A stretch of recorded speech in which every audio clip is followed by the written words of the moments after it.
Hello everyone, welcome to Stories with Shyla. I'm Shyla, and today we're going to read Harry Potter and the Philosopher's Stone by J.K. Rowling and illustrated by Jim Kay.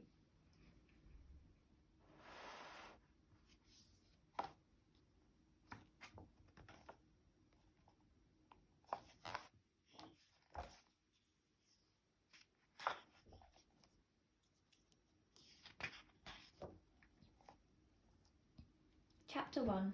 The Boy Who Lived. Mr. and Mrs. Dursley of number 4, Private Drive, were very proud to say that they were perfectly normal, thank you very much. They were the last people you'd expect to be involved in anything strange or mysterious, because they just didn't hold with such nonsense. Mr. Dursley was the director of a firm called Grunnings, which made drills. He was a big, beefy man with hardly any neck, although he did have a very large moustache. Mrs. Dursley was thin and blonde and had nearly twice the usual amount of neck, which came in very useful as she spent so much of her time craning over garden fences, spying on the neighbours. The Dursleys had a small son called Dudley, and in their opinion there was no finer boy anywhere. The Dursleys had everything they wanted, but they also had a secret, and their greatest fear was that somebody would discover it. They didn't think they could bear it if someone found out about the Potters. Mrs. Potter was Mrs. Dursley's sister, but they hadn't met for several years. In fact, Mrs. Dursley pretended she didn't have a sister, because her sister and her good-for-nothing husband were as un-Dursleyish as it was possible to be. The Dursleys shuddered to think what the neighbours would say if the Potters arrived in the street. The Dursleys knew that the Potters had a small son too, but they had never ever seen him. This boy was another good reason for keeping the Potters away. They didn't want Dudley mixing with a child like that. When Mr. and Mrs. Dursley woke up on the dull grey Tuesday our story starts, there was nothing about the cloudy sky outside to suggest that strange and mysterious things would happen all over the country soon. Mr. Dursley hummed as he picked out his most boring tie for work, and Mrs. Dursley gossiped away happily as she wrestled a screaming Dudley into his high chair. None of them noticed a large tawny owl flutter past the window. At 8:30, Mr. Dursley picked up his briefcase, pecked Mrs. Dursley on the cheek, and tried to kiss Dudley goodbye, but missed, because Dudley was now having a tantrum and throwing his cereal at the walls. "Little tyke," chortled Mr. Dursley as he left the house. He got into his car and backed out of number 4's drive. It was on the corner of the street that he noticed the first sign of something peculiar. A cat reading a map. For a second, Mr. Dursley didn't realise what he had seen. Then he jerked his head around to look again. There was a tabby cat standing on the corner of Private Drive, but there wasn't a map in sight. What could he have been thinking of? Must have been a trick of the light. Mr. Dursley blinked and stared at the cat. It stared back. As Mr. Dursley drove around the corner and up the road, he watched the cat in his mirror. It was now reading the sign that said Private Drive. No, it was looking at the sign. Cats couldn't read maps or signs. Mr. Dursley gave himself a little shake and put the cat out of his mind. As he drove towards town, he thought of nothing except a large order of drills he was hoping to get that day. But on the edge of town, drills were driven out of his mind by something else.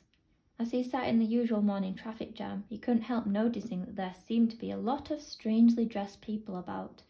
People in cloaks. Mr. Dursley couldn't bear people who dressed up in funny clothes, the get-ups you saw on young people. He supposed this was some stupid new fashion. He drummed his fingers on the steering wheel and his eyes fell on a huddle of these weirdos standing quite close by. They were whispering excitedly together. Mr. Dursley was enraged to see that a couple of them were not young at all. Why, the man had to be older than he was, and wearing an emerald green cloak. The nerve of him! But then it struck Mr. Dursley that this was probably some silly stunt. These people were obviously collecting for something. Yes, that would be it. The traffic moved on, and a few minutes later, Mr. Dursley arrived in the Grunnings car park, his mind back on drills. Mr. Dursley always sat with his back to the window in his office on the 9th floor. If he hadn't, he might have found it harder to concentrate on drills that morning. He didn't see the owl swooping past in broad daylight, though people down the street did. They pointed and gazed open-mouthed as owl after owl sped overhead. Most of them had never seen an owl, even at night time.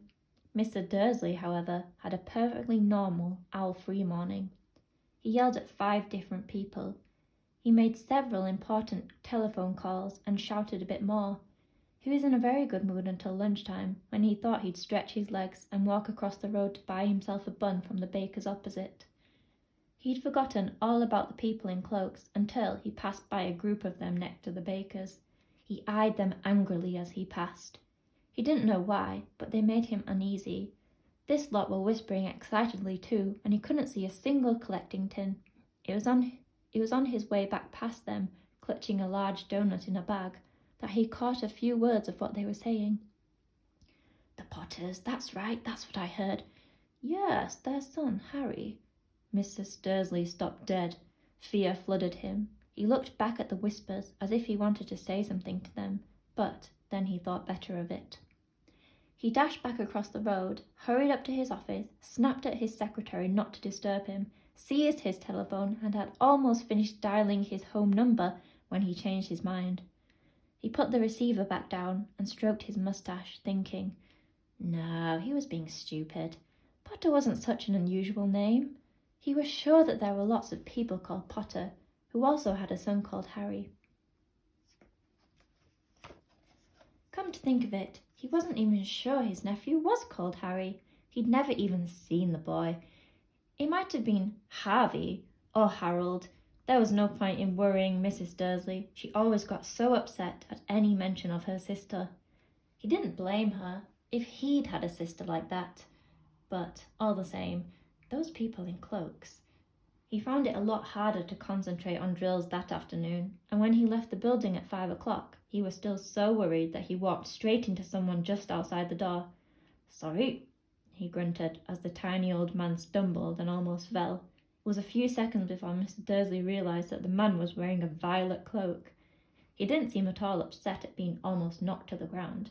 On the contrary, his face split into a wide smile, and he said in a squeaky voice that made passers-by stare, "Don't be sorry, my dear sir, for nothing could upset me today. Rejoice, you know who has gone at last. Even muggles like yourself should be celebrating this happy, happy day." And the old man hugged Mr. Dursley around the middle and walked off.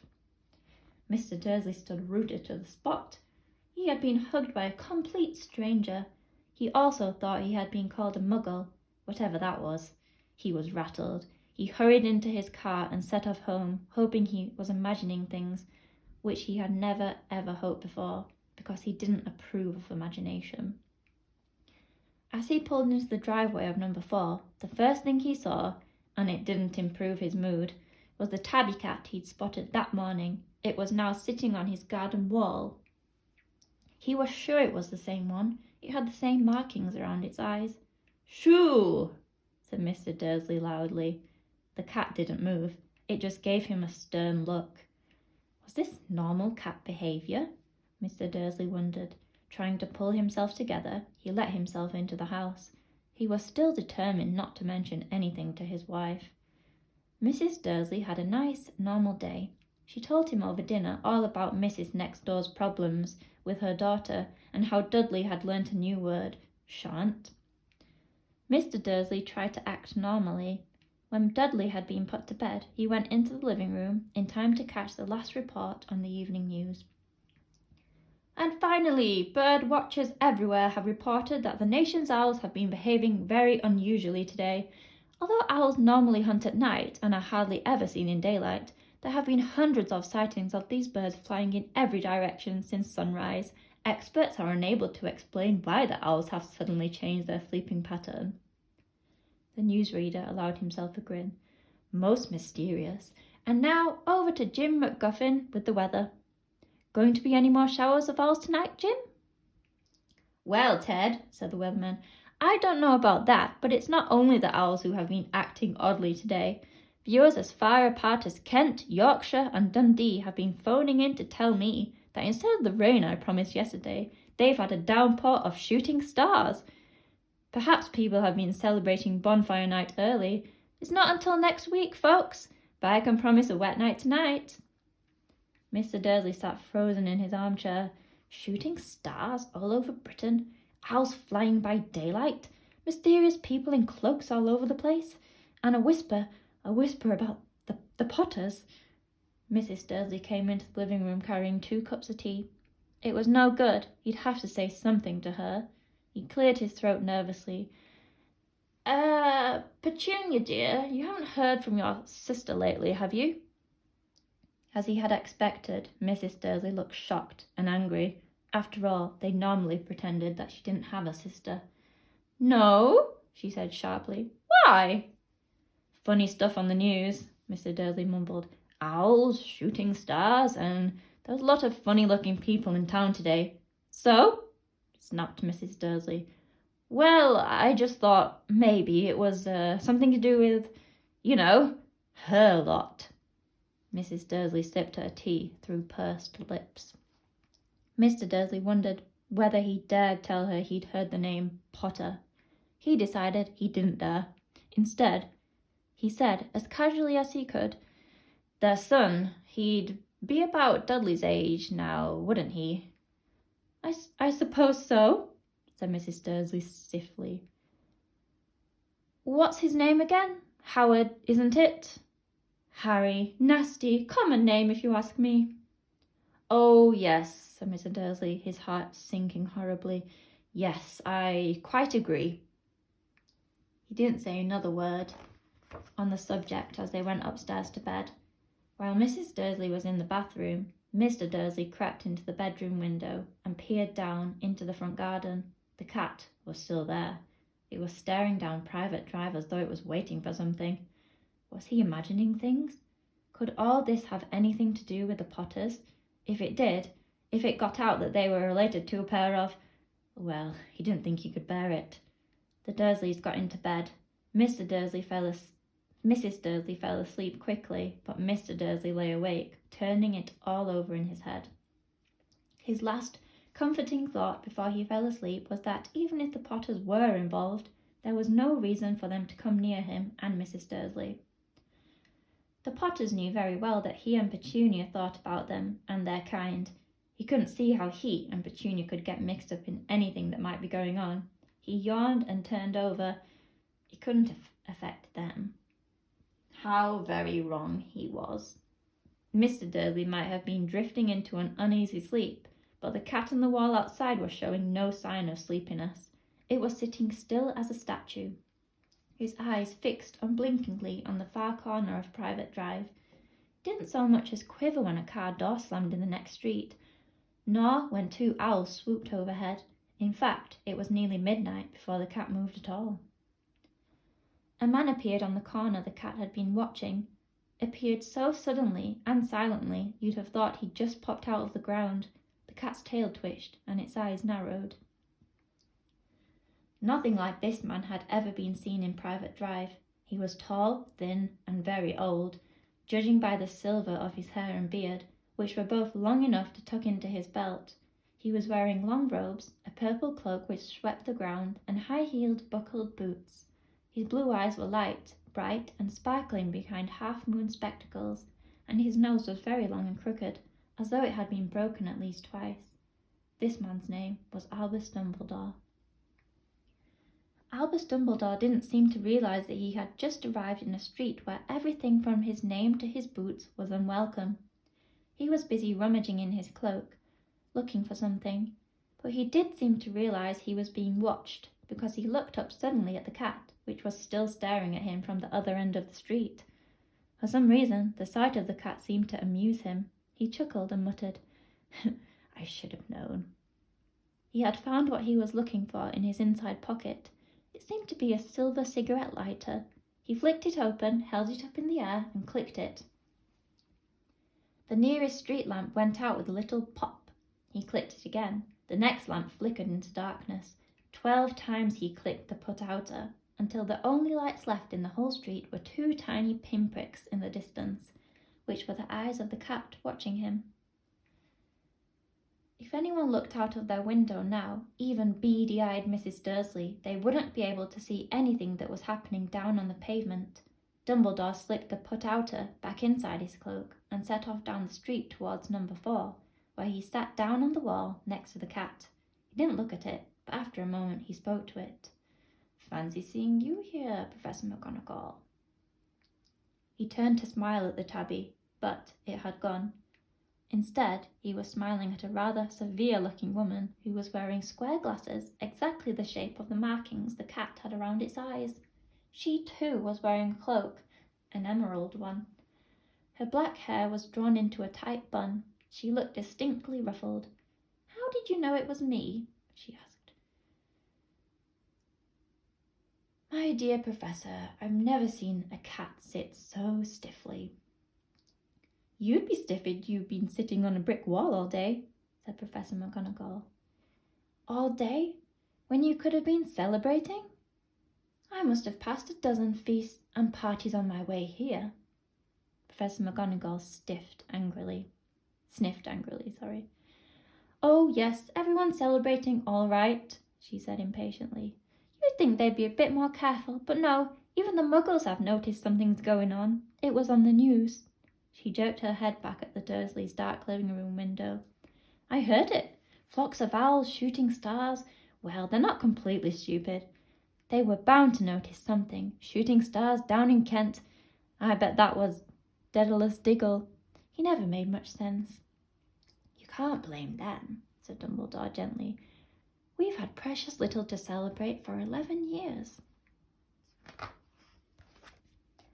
"I know that," said Professor McGonagall irritably, "but that's no reason to lose our heads. People are being downright careless, out on the streets in broad daylight, not even dressed in Muggle clothes, swapping rumours." She threw a sharp sideways glance at Dumbledore here, as though hoping he was going to tell her something, but he didn't, so she went on. "A fine thing it would be if, on the very day you-know-who seems to have disappeared at last, the Muggles found out about us all. I suppose he really has gone, Dumbledore?" "It certainly seems so," said Dumbledore. "We have much to be thankful for. Would you care for a sherbet lemon?" "A what?" "A sherbet lemon. They're a kind of Muggle sweet I'm rather fond of." "No, thank you," said Professor McGonagall coldly, though she didn't think this was a moment for sherbet lemons. "As I say, even if you-know-who has gone, my dear Professor, surely a sensible person like yourself can call him by his name? All this you-know-who nonsense. For 11 years I have been trying to persuade people to call him by his proper name, Voldemort." Professor McGonagall flinched, but Dumbledore, who was unsticking 2 sherbet lemons, seemed not to notice. "It all gets so confusing if we keep saying you-know-who. I have never seen any reason to be frightened of saying Voldemort's name." "I know you haven't," said Professor McGonagall, sounding half exasperated, half admiring. "But you're different. Everyone knows you're the only one you-know-who, all right, Voldemort was frightened of." "You flatter me," said Dumbledore. "Voldemort had powers I will never have. Only because you're too, well, noble to use them. It's lucky it's dark. I haven't blushed so much since Madame Pomfrey told me she liked my new earmuffs." Professor McGonagall shot a sharp look at Dumbledore and said, "The owls are nothing to the rumours that are flying around. You know what everyone's saying about why he's disappeared? About what finally stopped him?" It seemed that Professor McGonagall had reached the point she was most anxious to discuss, the real reason she had been waiting on a cold, hard wall all day, for neither as a cat nor as a woman had she fixed Dumbledore with such a piercing stare as she did now. It was plain that whatever everyone was saying, she was not going to believe it until Dumbledore told her it was true. Dumbledore, however, was choosing another sherbet lemon and did not answer. "What they're saying," she pressed on, "is that last night Voldemort turned up in Godric's Hollow. He went to find the Potters. The rumour is that Lily and James Potter that they're dead." Dumbledore bowed his head. Professor McGonagall gasped. "Lily and James? I can't believe it. I didn't want to believe it. Oh, Albus." Dumbledore reached out and patted her on the shoulder. I know I know, he said heavily. Professor McGonagall's voice trembled as she went on.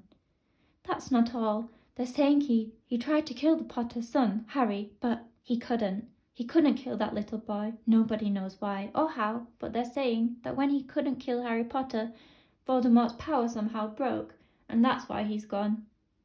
Dumbledore nodded glumly. It is true?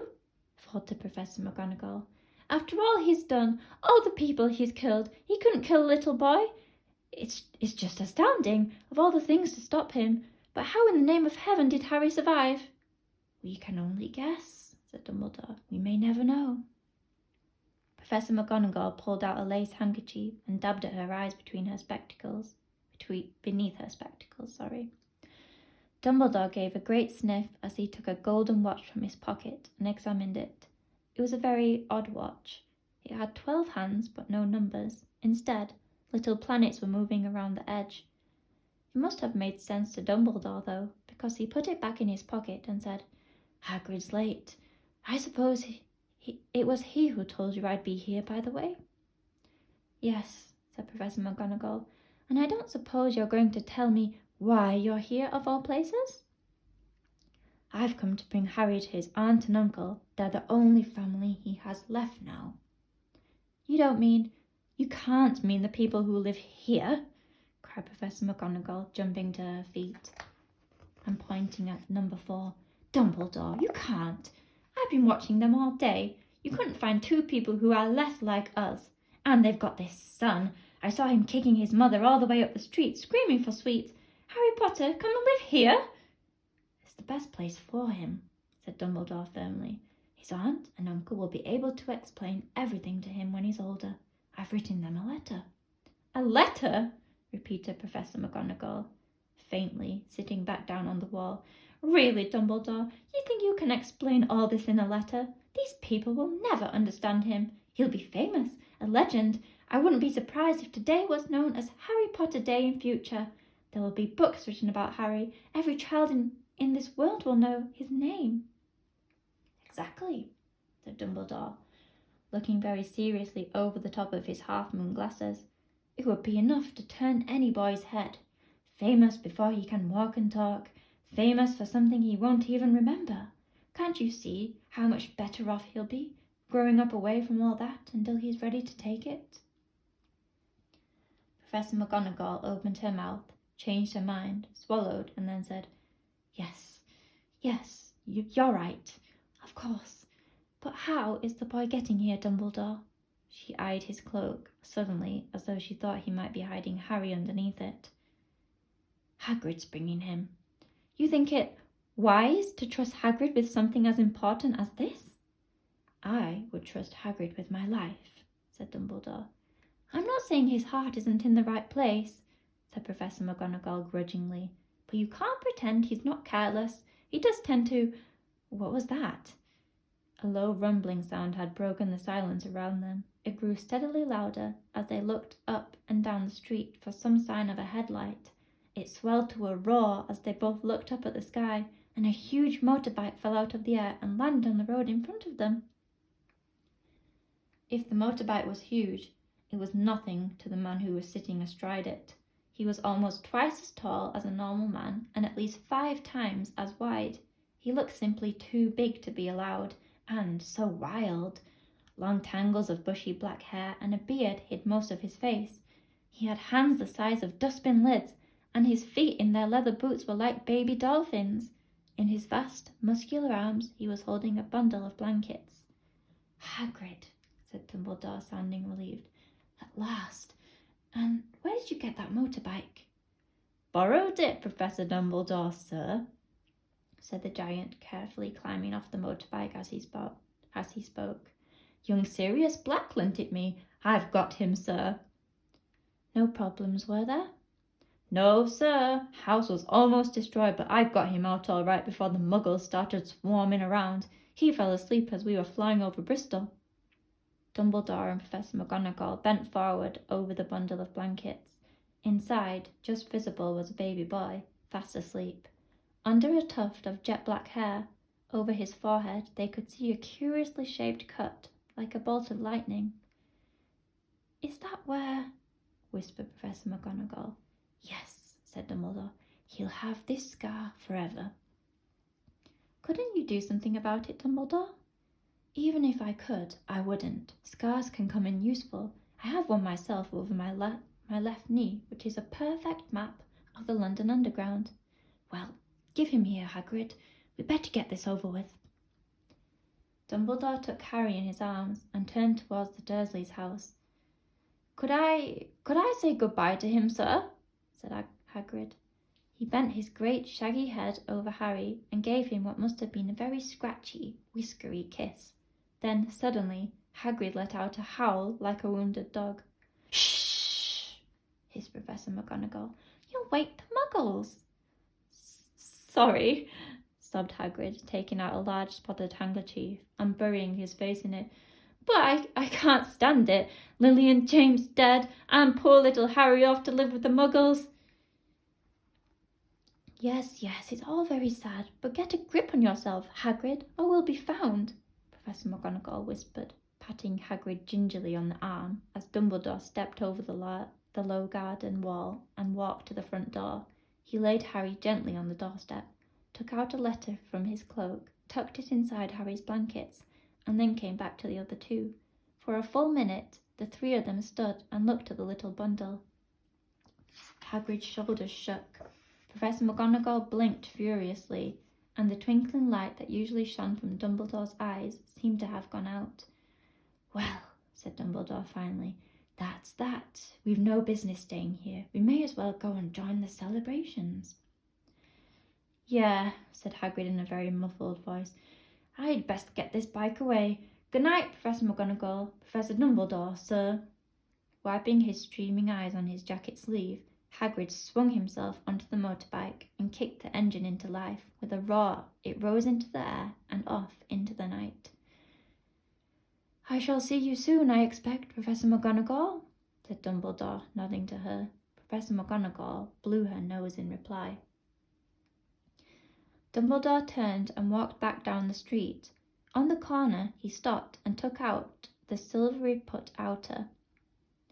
He clicked it once, and 12 balls of light sped back into their street lamps so quickly that Private Drive glowed suddenly orange, and he could make out a tabby cat sinking around the corner at the other end of the street.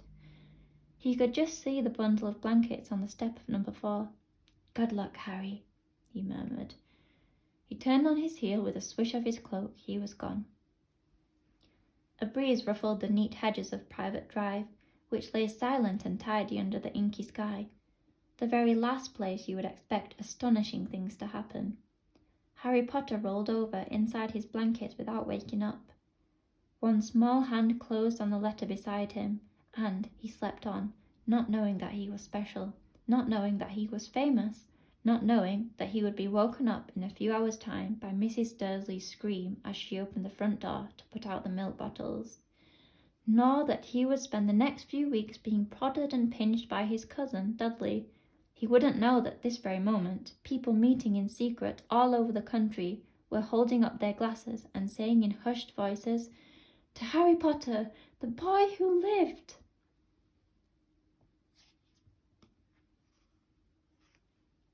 And that's the end of chapter 1. Thanks very much for listening, everybody, and please subscribe if you like the stories. We'll be reading chapter 2 soon. Thank you. Goodbye.